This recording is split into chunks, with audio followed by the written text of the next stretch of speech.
ค่อยทราบจ้า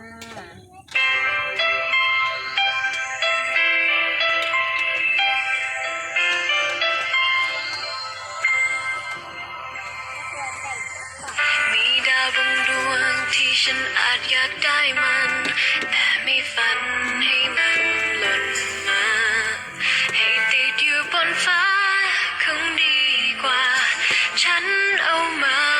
เก็บมัน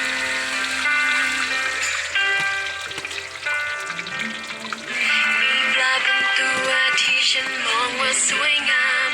แต่ไม่เคยคิดลองจับมาให้ว่ายอยู่ในน้ำคงดีกว่าก็ดูจะสวยกว่าไม่ขอไปทำอะไรให้ได้มาจะปล่อยไปตามนั้นให้ดาวอยู่บนฟ้า